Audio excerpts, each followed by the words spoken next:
All are welcome in Paragon chemistry classes.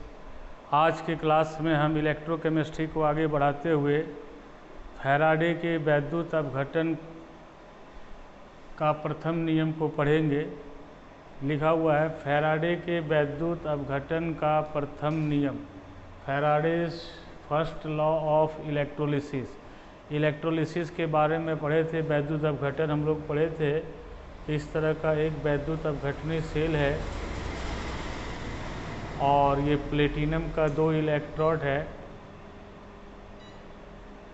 Platinum का 2 electrode है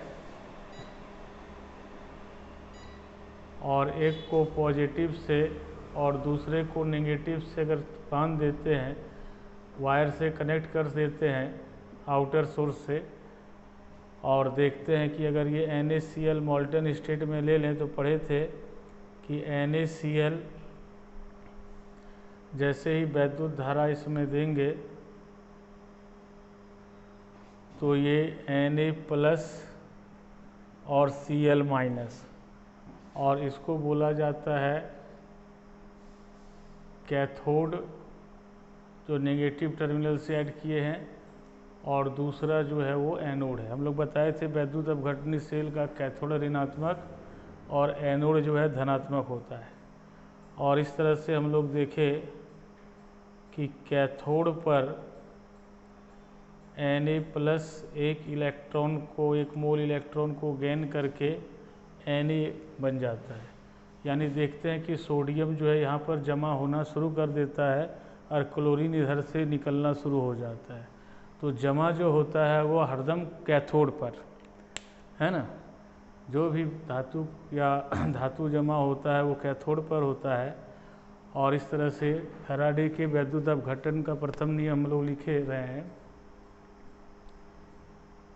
कि वैद्युत अपघटन के दौरान कैथोड पर जमा होने वाली पदार्थ की मात्रा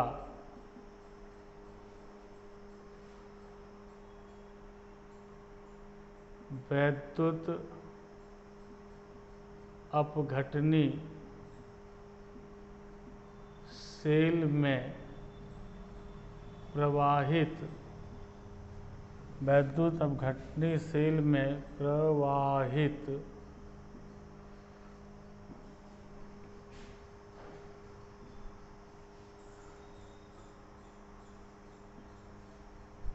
विद्युत आवेश की मात्रा के समानुपाती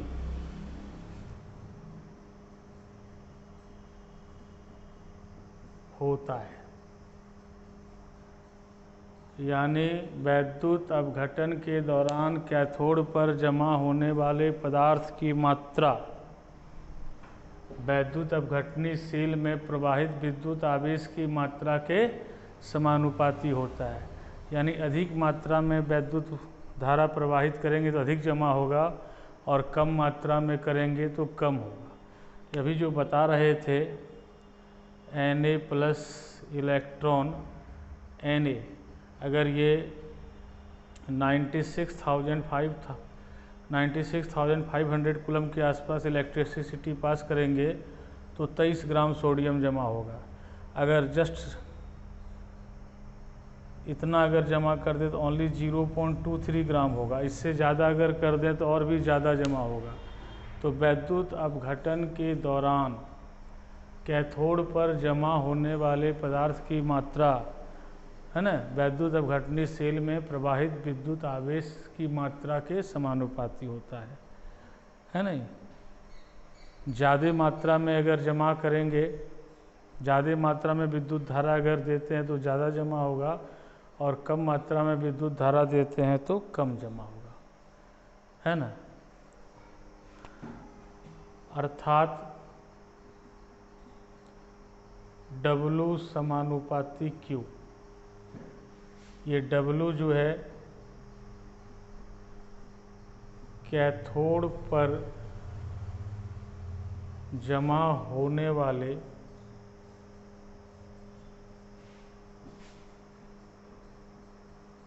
पदार्थ की मात्रा, और Q जो है ये विद्युत आवेश की मात्रा। आप जानते हैं कि आवेश बराबर होता है धारा गुना समय। धारा जो है एम्पियर में और समय जो है वो सेकेंड में। और इस तरह से आप पढ़े होंगे Q = I/T।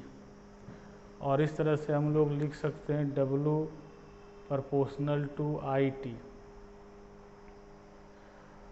और W = ZIT।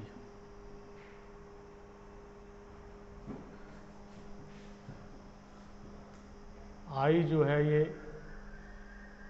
विद्युत धारा एम्पियर में, T जो है वो समय सेकेंड में, Z एक स्थिरांक है जिसे वैद्युत रासायनिक तुल्यांक कहते हैं। और Z बराबर होता है E/96,500 कूलम, है ना। E जो है ये तुल्यांकी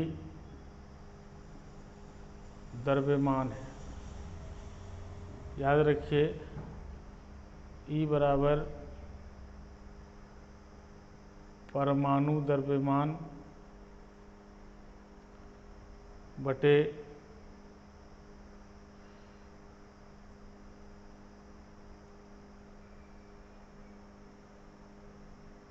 इलेक्ट्रॉन के मोलों की संख्या। ये हम लोग डिटेल में बताएंगे। अब जैसे Na+ एक इलेक्ट्रॉन लेकर Na हुआ तो इलेक्ट्रॉन की मोलों की संख्या 1 है।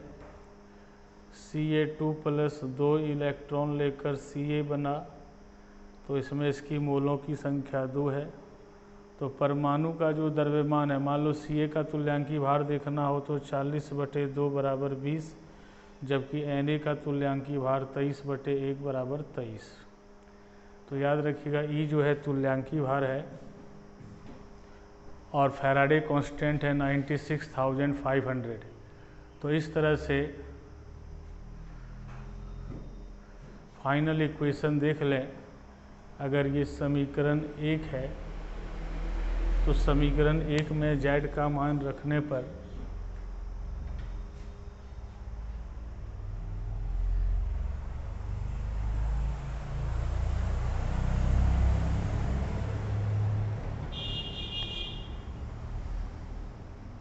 समीकरण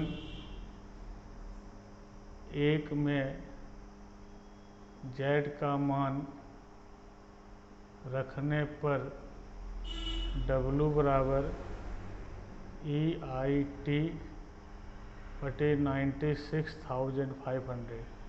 और ये ऐसा इक्वेशन है जिससे फैराडे लॉ का कोई भी प्रॉब्लम रहे तो इससे बन जाता है ना।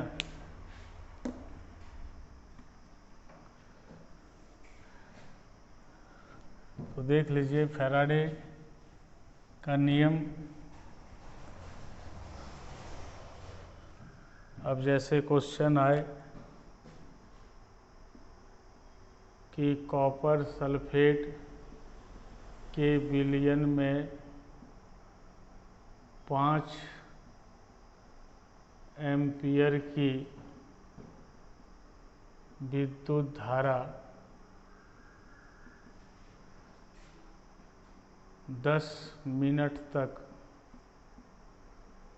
प्रवाहित करने पर कैथोड पर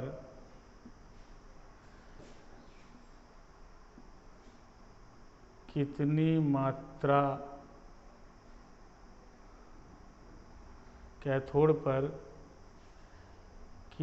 मात्रा में कॉपर जमा होगी। कॉपर सल्फेट के विलयन में 5 एम्पीयर की विद्युत धारा 10 मिनट तक प्रवाहित करने पर कितनी मात्रा में कॉपर जमा होगी। और कॉपर का परमाणु द्रव्यमान बराबर लिखा है 63.5 ग्राम पर मोल। तो याद रखिए आंसर में हम लोग देखते हैं कॉपर में क्या है कि Cu2+ है।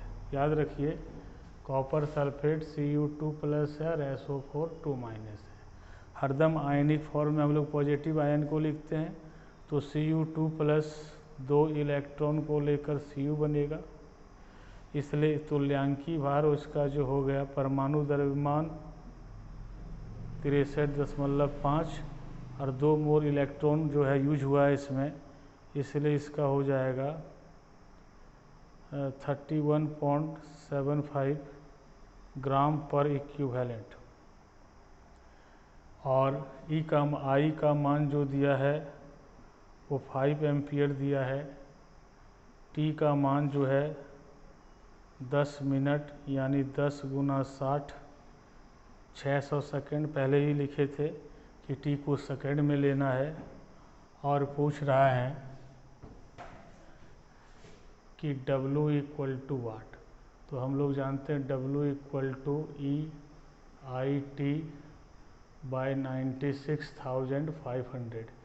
E की जगह 31.75, I की जगह 500, I की जगह 5, T की जगह 600 और 96,500 और 31.75, 5, 600, 96500 और इंटू 100। क्लियर कर दिए इसको, और ये 6 बार में कट हो जाता है और ये 5 से 19300 और फिर से ये 5 से अगर काटे तो 637 और 5 से 3860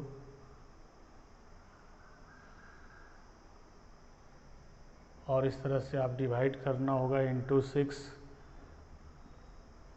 जो कि लगभग 1 ग्राम के आसपास आ रहा है। आप चेक कर लीजिएगा ये मल्टीप्लाई करके।